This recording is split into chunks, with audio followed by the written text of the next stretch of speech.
Bienvenidos a otro episodio del Libro de Memorias, con pinceladas de la historia de nuestra Iglesia para bendición de las presentes y futuras generaciones.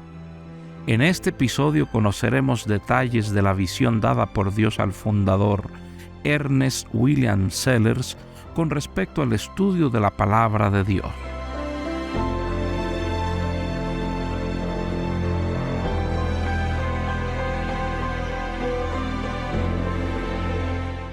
Invite a toda su familia, incluya también a los niños. Quizás ellos tengan alguna pregunta con respecto a los inicios de la escuela sabática. ¡Niños, ya viene la escuela sabática! ¡Vamos! Un momento, ¿qué es la escuela sabática? Es una de nuestras clases en nuestra iglesia, donde los niños aprenden de la palabra de Dios y mucho más de los valores cristianos. ¿Y qué hacen ahí? Leemos la Biblia y también aprendemos historias nuevas.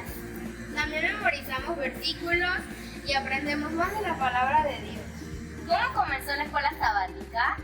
Buen dato. Vamos a preguntarle a mamá, que ella fue niña de la escuela sabática.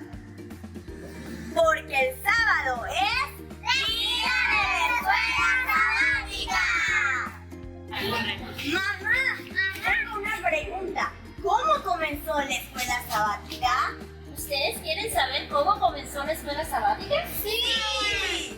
Para conocer estos datos vamos a indagar en el mensajero de los postreros días y en algunos libros de la iglesia. ¿Les parece? ¡Sí!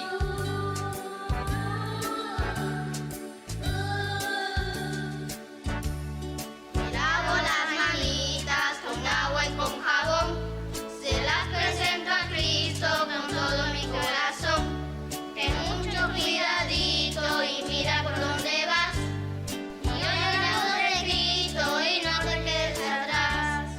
Y yo llevo de Cristo y no te quedes atrás. Me lavo las manitas con agua y con jabón, se las presento a Cristo con todo mi corazón.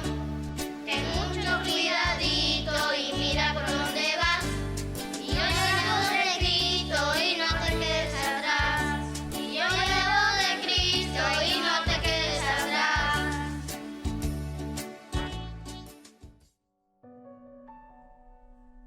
En un manual de 1954, encontramos un calendario en la página 83, donde vemos a la escuela sabática en la lista de actividades importantes. La directora de la escuela sabática, Daniela Barrientos, nos comparte una reseña de la historia de la escuela sabática escrita por el ministro de Educación, obispo Benjamín Cárdenas.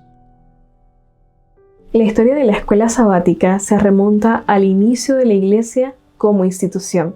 El apóstol Daddy Young, con su natural visión espiritual, comprendió la gran necesidad de organizar este importante departamento y dio los primeros pasos hacia esa organización. Los primeros que trabajaron en esta labor, en la parte infantil, fueron Leonardo Peña y Roberto Mondéjar, pero en forma local con la oficina central. Un gran avance fue la designación de una directora para toda la iglesia. El nombramiento lo ocupó la aguerrida misionera Nieves Franco. Ella estableció, con aprobación del apóstol Daddy Young, la oración que cada sábado por la mañana se hace en favor de la escuela sabática.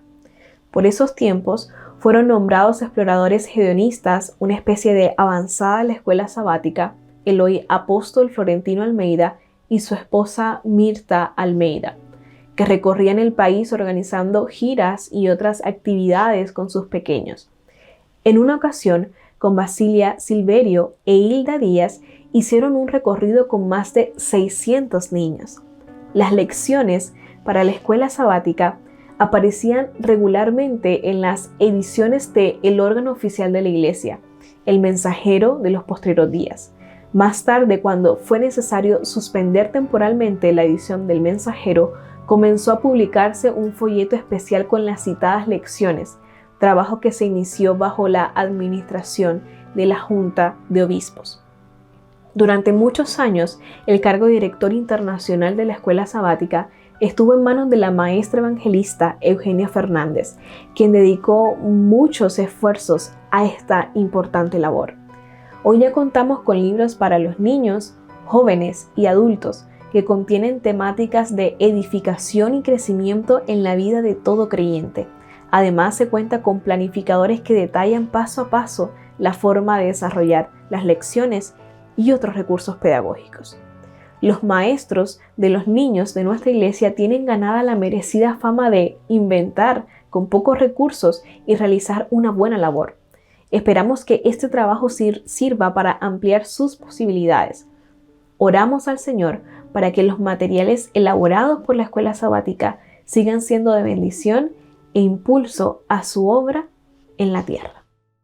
El doctor Sergio González también nos comparte un raudal de información armonizado con testimonios personales del movimiento educativo dentro de nuestra iglesia. Muy buenas, queridísimos hermanos. Respondiendo a una invitación de estos 100 años de historia, me propongo someramente comentarles algunos datos históricos sobre el movimiento educativo en el seminario de nuestra iglesia. Quiero comentarles que Playa Baracoa aparece en escena justamente dentro de los Soldados de la Cruz el 13 de julio de 1942. Para ese entonces salían desde Miramar los hermanos que vivían bajo la égida del apóstol fundador Ernest William Sellers y se ubicaron en aquel lugar con una dirección que no es la que nosotros recordamos en el presente. La dirección cita era textualmente Manzana número 1, reparto Trufín, finca del Doctor, Playa Baracoa, Bauta, La Habana, Cuba. Sin embargo, esa no es la dirección que más conocemos y que pasó a la posteridad, porque ahí se estableció nuestra oficina central y a partir del año 1945 se estableció también una escuela catecúmena de discípulos preparatoria, se llamaría, para los principiantes de nuestra organización. Y quedó la dirección para la historia como la calle 166, número 515, en Playa Baracoa, La Habana. En este lugar, la visión del funcionario que Dios utilizó para expandir su misión en la tierra, veía que el movimiento educativo tenía importancia dentro de la organización que él fundó. Digamos que para el año 1945, de alguna manera, prepararon las condiciones para que cada uno de los iniciados en la iglesia tuviese un periodo de adecuación, un periodo de entrenamiento, y este periodo se realizaba en Playa Baracoa.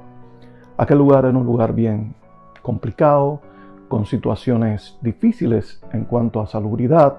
El agua había que buscarla de un río bastante distante y las condiciones rudimentarias facilitaron con el esfuerzo de los hermanos que comenzase a establecerse de esa manera nuestra escuela preparatoria de discípulos. ¿Qué se enseñaba? Un grupo de cosas interesantes con variadas lecciones que se impartían por los más experimentados. Estas hablaban, entre otros puntos, de los atributos de Dios, de su aplicación para el cristianismo, el amor del omnipotente, de la esperanza, de los fundamentos doctrinales. Se les enseñaba responsabilidades laborales, se les instruía en la parte devocional. Y así la escuela funcionó durante 27 años hasta que en el año 1972, en plena administración de una junta de mayordomos, hoy supervisores, nombrados Eli Hernández y Eugenio García, el empuje del hermano Eli llegó hasta lograr que nuestro seminario, la escuela que tenía desde el año 45, pues diese un vuelco y se convirtiese en un escalón superior. Y entonces en ese momento hubo muchos de los jóvenes de aquel tiempo que pudieron insertarse en esta escuela. Una escuela donde se les entregaba un ID como seminaristas en una época compleja y difícil para la iglesia en la nación, donde se fundó nuestra organización. De aquellos estudiantes, en el año 1974, fueron reordenados y bajo la égida del entonces supermayordomo Buenaventura Luis, aparecieron estudiantes a la medida de quien hoy pues está en espera al ser elegido como el próximo presidente de nuestra iglesia. El obispo David López fue llamado y comenzó a vivir a partir de ese momento en la oficina nacional. Otros hermanos que se pueden recordar, que aún permanecen en la fe, el queridísimo Abimael Barrios y el dinámico Ismael Felipe, entre otros tantos que estuvieron bajo este tipo de instrucción. En aquel entonces pues se guardaban copias de las clases y esto estuvo funcionando de alguna medida hasta que el obispo Buenaventura Luis partió en el año 1979 para la Unión Americana. Así las cosas, cambia la administración en Cuba y el obispo Estrada está al frente de la misma. Para el día 8 de agosto del año 1980, yo salí de mi Colón, del Colón de mis recuerdos, donde hoy está ese flamante hogar de ancianos en la provincia de Matanzas, y partí hacia La Habana porque ya había sido levantado con la Santa Promesa y en ese tiempo pues fui a pasar mi escuela preparatoria de discípulos. Allí llegué un 8 de agosto a Playa Baracoa y recuerdo que comencé mis clases, las mismas clases, aquellas clases que se habían iniciado en la década de los años 40, quizás un poco más actualizadas, pero con el mismo estilo. Quien representaba la escuela en ese entonces era Eufemia Guarín, evangelista diaconisa, era la maestra de nosotros. Recuerdo estar en su cuartito aprendiéndonos de memoria todos los versículos aquellos, hacíamos nuestras labores diarias, hacíamos nuestro trabajo, compartíamos con los hermanos, aprendíamos las herramientas indispensables de la devoción, éramos instruidos por los hermanos mayores. Pero en ese tiempo, justamente en septiembre del año 1980, el obispo Ángel Estrada, que era presidente de nuestra iglesia en ese entonces, tuvo una indicación del Señor que debía haber una motivación, un cambio en la estructura educativa de nuestra iglesia. Y le cupo por revelación a aquel gallardo, aquel hombre con una energía tremenda, aquel campeón del entusiasmo, a un hombre que admiramos todavía en el recuerdo, el supervisor en aquel entonces, José Celedonio Duménigo Fabregat, y aquel hombre pues fue comisionado para una labor. Todo pasó justamente en el tiempo en que yo estaba allí. Y dejaron las clases de darse con Eufemia y él tiene la responsabilidad de asumir el liderazgo de nuestra educación en Cuba. Y justamente yo fui pues pionero de este movimiento, y allí en la oficina nacional, justamente en su espacio, en el sitio donde se trabajaba, se habilitaron las condiciones y ahí estuvimos durante un tiempo pues pasando nuestra escuela preparatoria. Cuántos recuerdos tenemos de aquel tiempo, los muchachos discos, los traviesos que habíamos allí, pues en aquel lugar donde no teníamos las mejores condiciones, teníamos un hombre que fue una imagen vívida del esfuerzo. Y las noches largas, cuando bajábamos a los baños, veíamos en la oficina aquella máquina, en el privado de la oficina de los directores, escribiendo en aquellas hojas que tenían copias para imprimirla después en un mimeógrafo, y así se sacaban las copias de las clases que él fue preparando. Su movilización a través de los distintos seminarios, tomando calendarios de clases, actividades, situaciones, libros, enseñanzas, pedagogía, en fin, a Duménigo se le debe justamente el honor de ser el fundador exacto de lo que representa la parte de la enseñanza en el Seminario Internacional. De hecho, pues en esa Escuela Internacional de Teología hay una tarja que honra su memoria, su trabajo. Hubo, después de este movimiento con la escuela preparatoria, pues un tiempo de impas y la escuela cambió y habían grupos grandes y grupos más pequeños, pero en esos grupos ya todo era diferente, no era aprendernos de memoria, sino había clases con ejercicios, con toda la dinámica de un aula moderna. Después, en el año 81, recuerdo que ya el seminario comenzó a tomar cuerpo y yo vivía en Colón, había regresado al hogar de ancianos y siempre, pues, estando allí, recibí la noticia de que había sido autorizado por las autoridades, y valga la redundancia, del gobierno nacional en Cuba para ser estudiante de nuestro seminario internacional. Algunos estuvimos en el orden de la autorización y recuerdo que Dolores Páez me acompañó durante un año de Colón a La Habana para recibir unas clases que se archivaban como constancia para cualquier inspección que se realizase del Registro Nacional de Asociaciones.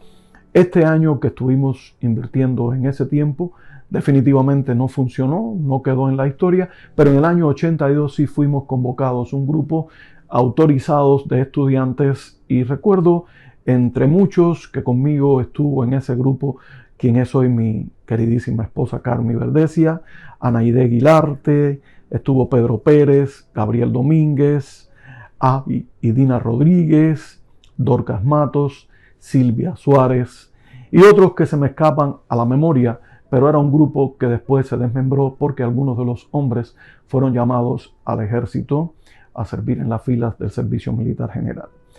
De ese grupo que iniciamos también estaba pues Ramoncito Abreu, que fue pues el primer expediente del grupo que nos graduamos cuando terminó en el año 86, justamente el 25 de junio del año 1986 se celebró la primera graduación de nuestro seminario nacional. De aquel grupo pues se había sumado otros hermanos que vinieron después y se adunaron, se juntaron y ellos tuvieron 3 años de estudio, nosotros tuvimos 4, pero al final nos graduamos juntos y de aquella primera graduación pues queda en nuestra memoria Ramón, Sergio, Ariel Brocar, Avi Rodríguez, Atilano Guilarte y Marisol Simpson. Estos fueron los primeros graduados de la escuela y a partir de ahí pues hemos estado encadenando una historia de recuerdos, de renombres, de muchas cosas que llegan a nuestro presente con una noticia refrescante. De aquel tiempo pues vale recordar a algunos de los que fueron maestros que destacaron como José Doménigo, como Joaquín Abreu, Obed Rojas, Ada y Zenaida Montenegro, Tomás Rodríguez y algunos otros que pasaron un poco efímeramente por el departamento de las aulas donde estábamos allí, aulas que fueron desde la oficina de la iglesia, el comedor comunitario o sencillamente terminamos graduándonos en un sitio donde antes pues teníamos un lugar encima de la casa de los obispos que vivían en la planta baja, había una habitación superior que se habilitó para aula y allí terminamos pues nuestro curso en el año 1986. Hoy es historia, pero así se fundó de esta manera, con muchos datos que podrían añadirse, con muchos recursos humanos, con mucho valor, con mucho sacrificio, con muchos deseos de emprender, ya en el distante recuerdo de la década de los 80, queda para la historia el recuerdo en nuestro presente. Que Dios les bendiga. El obispo David López también enriquece este episodio compartiéndonos datos muy importantes de la escuela preparatoria para discípulos.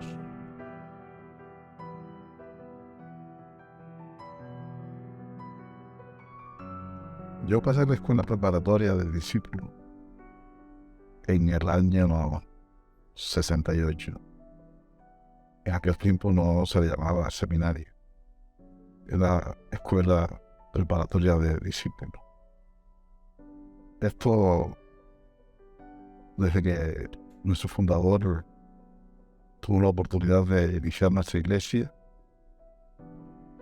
luego por la historia, por lo que uno vio de nuestros padres, él siempre fue inclinado a la preparación del que aspiraba a ser discípulo. Entonces los que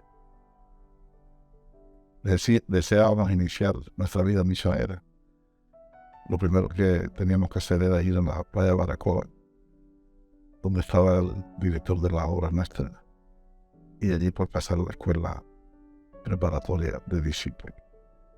Allí recibíamos las diferentes ordenaciones. Eran lecciones, me acuerdo que eran como folletos de lecciones. El primer curso tenía 60 y tantas lecciones. Cada una de ellas teníamos que aprenderlas de memoria. Era donde se basaba la doctrina, especialmente de nuestra iglesia, quién es Dios, el Espíritu Santo, los dones, todo. Una serie de lecciones que nos ayudaban mucho. Después había un examen. También había un segundo curso. En este caso, los más aventajados tenían la oportunidad de pasar el segundo curso. Era un nivel superior, pero también eran lecciones que había que aprenderlas de memoria. Terminábamos los 3 meses. A los 3 meses, si había algún obrero aventajado, pues siempre el director trataba le ponían los ojos, ¿no? Y lo dejaban allí. Yo no corrí esa suerte, aunque lo deseé. Pero esa fue mi primera experiencia. Aprendí bastante y por lo menos se despertó en mí, en este caso, y lo creo así en cada uno de los hermanos que participaban de la escuela preparatoria. El deseo de servir, de estudiar. Se nos enseñaron muchas cosas. Teníamos nuestras responsabilidades, que los directores de la iglesia y los hermanos que nos atendían en la educación estaban al tanto si la cava estaba bien tendida, si la limpieza del cuarto, si nos daban el área de regar, echarle agua a las plantas, o limpiar los baños, limpiar los patios, buscar leña. Diferentes tareas se nos daba y parece que medían todas esas cosas. Y disciplina hasta en el uniforme. No podíamos tener los zapatos sucios, los cordones sucios, teníamos que tener la ropa planchada. Es decir, que se veía que era una escuela, no era un lugar donde uno iba a pasar el tiempo. Era una escuela que salíamos de allí, que llegábamos a nuestros hogares y nos veían nuestros padres que ya sabíamos tender la cama. Antes no lo hacíamos. Teníamos responsabilidad en diferentes tareas. Para mí, en lo personal, fue de mucha bendición pasar en la escuela preparatoria de discípulos desde el 27 de abril del año 1968 hasta el 4 de agosto de ese mismo año.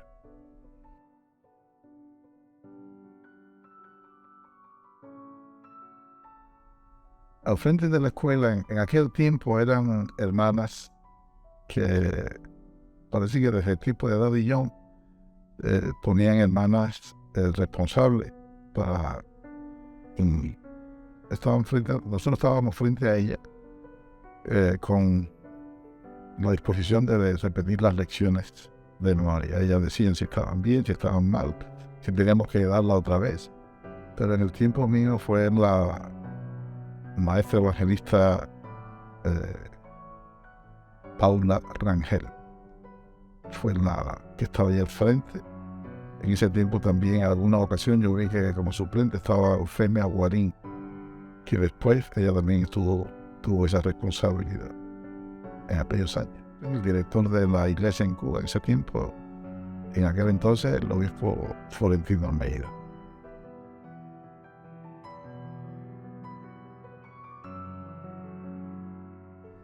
Bueno, en Cuba, en aquellos primeros años, había mucha persecución.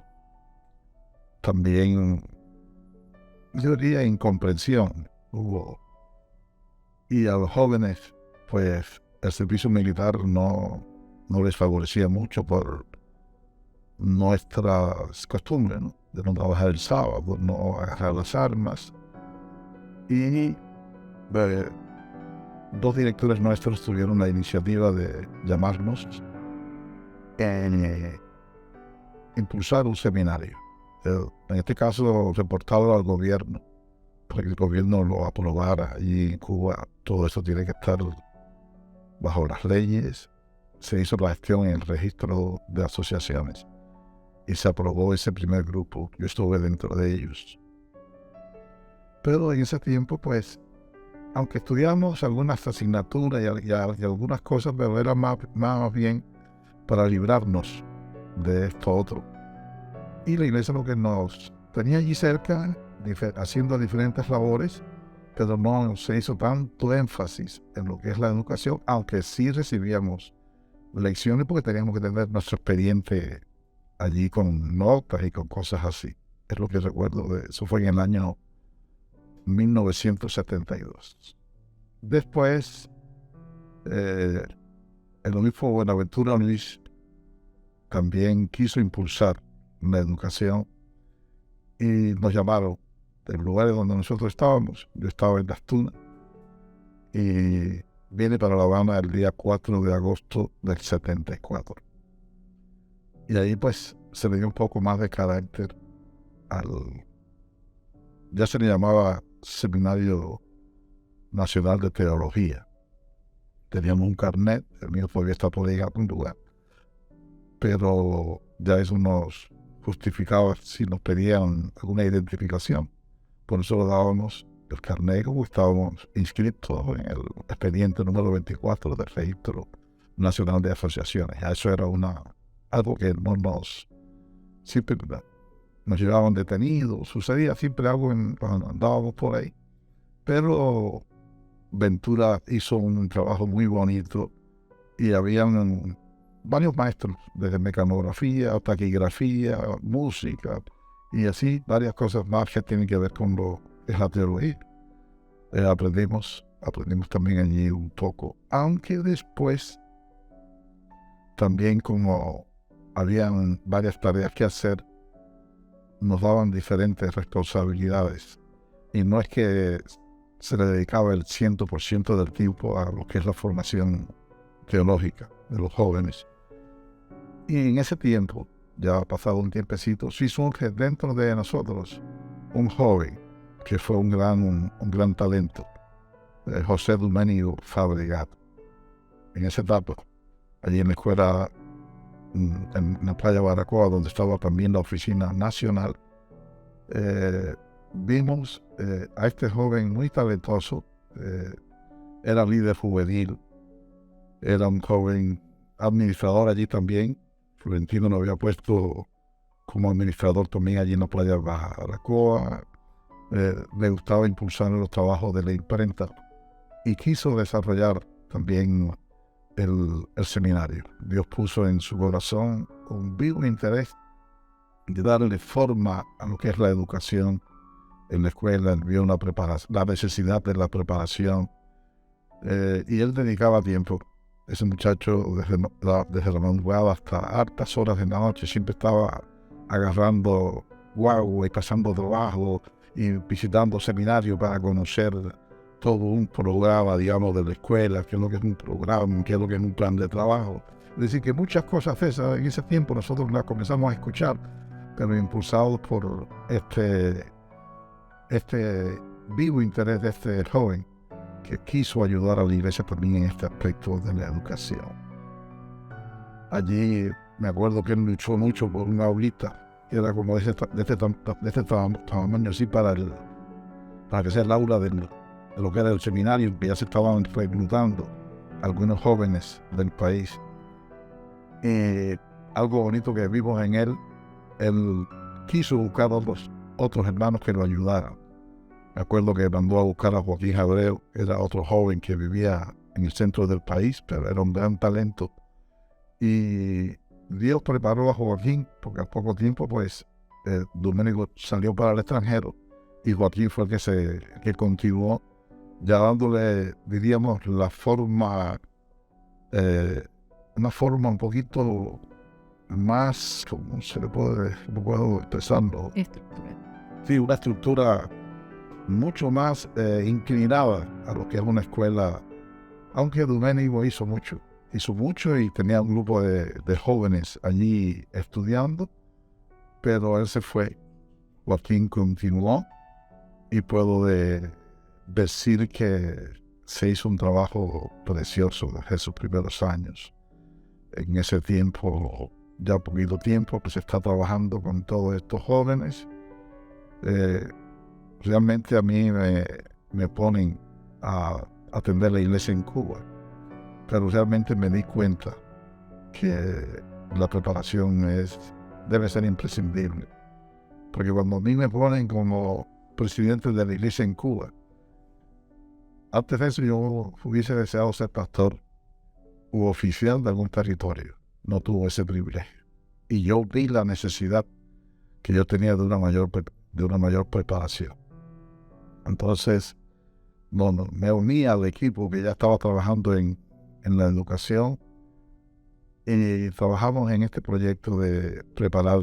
Tuvimos una visión para que en X años, yo calculé en aquel tiempo 20 o 25 años, que los oficiales de Cuba todos fueran pastores graduados en nuestra escuela y que cada pastor más o menos tuviera esa oportunidad.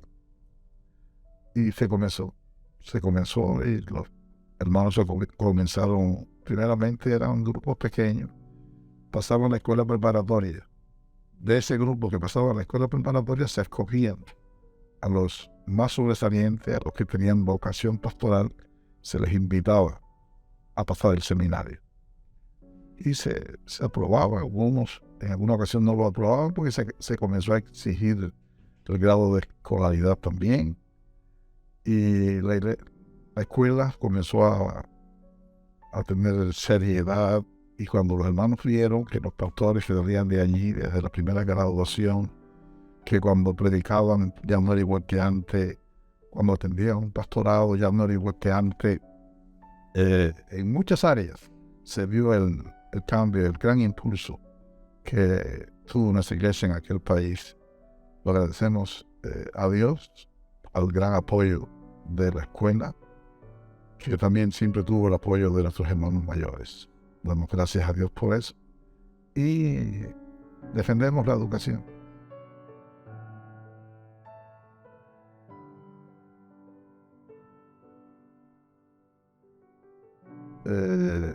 Se sentiría feliz en cuanto al proyecto, porque en aquellos tiempos lo que nos faltó fueron los hermanos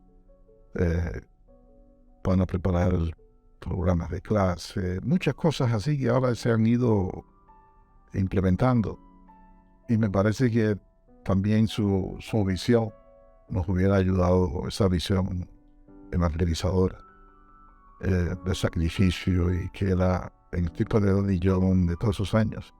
Había que evangelizar todos los días. Todos los días. Creo que esa proyección que ahora la iglesia está tratando de volverle a impulsar, ¿no? Llevamos años tratando de darle vida, porque es el motivo de nuestra existencia como iglesia. ¿No? La educación, pero la estamos apoyando. Dios está preparando a un ejército, puedo decirlo así, pero nos hace falta que ese ejército, que es lo que Daddy hizo y lo que Daddy nos instruyó, salga a ganar almas por los montes, por las ciudades, cueste lo que cueste. Fue lo que vimos en el ejemplo de nuestros hermanos mayores recorriendo en moto, como decíamos en la entrevista que me hicieron en estos días. A mi mamá la conocí siempre estando en estado. Cuando yo era niño, con uno o dos niños con ella de mano, trabajando misionero. Es decir, que es algo bonito que sucedió, algo bonito que no se ha perdido en muchos. Pero nosotros invitamos a esta generación a recuperar ese ambiente tan agradable. Y ese ambiente, pues, repito, no se ha perdido del todo, pero Dios nos está llamando.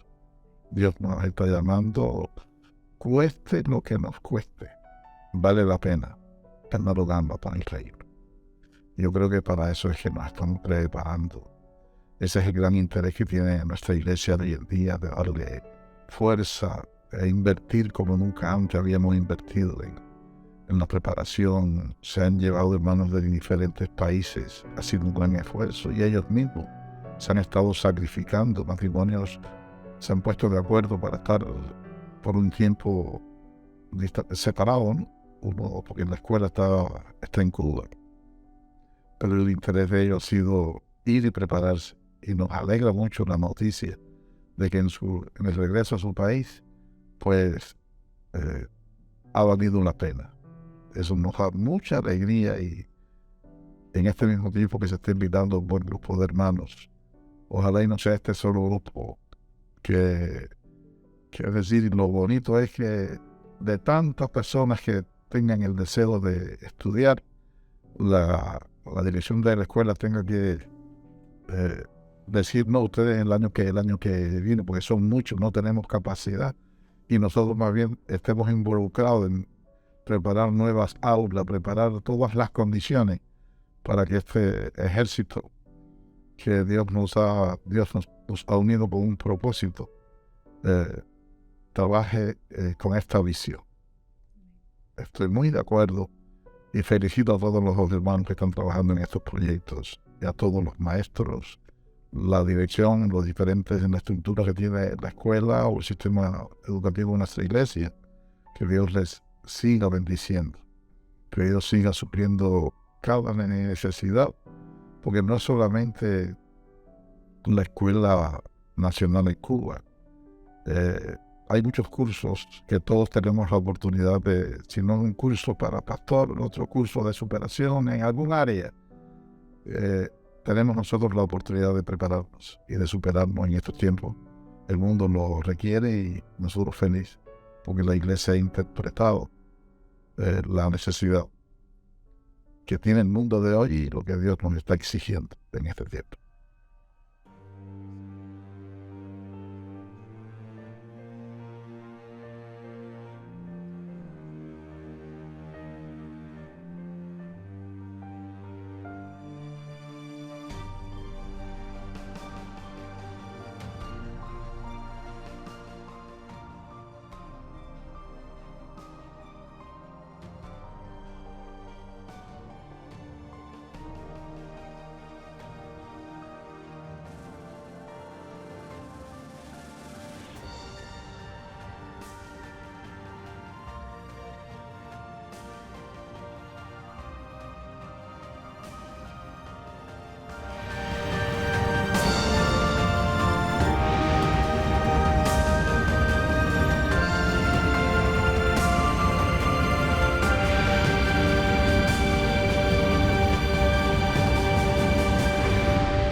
Cantadmelas otra vez, bellas palabras de vida. Hallo en ellas mi gozo y luz, bellas palabras de vida. Sí, de luz y vida, son sostén mi guía. Qué bellas son, qué bellas son, bellas palabras de vida. Qué bellas son, qué bellas son, bellas palabras de vida. Jesucristo a todos da bellas palabras de vida. Hoy escúchalas, pecador, bellas palabras de vida. Bondadoso te salva y al cielo te llama. Qué bellas son, qué bellas son, bellas palabras de vida.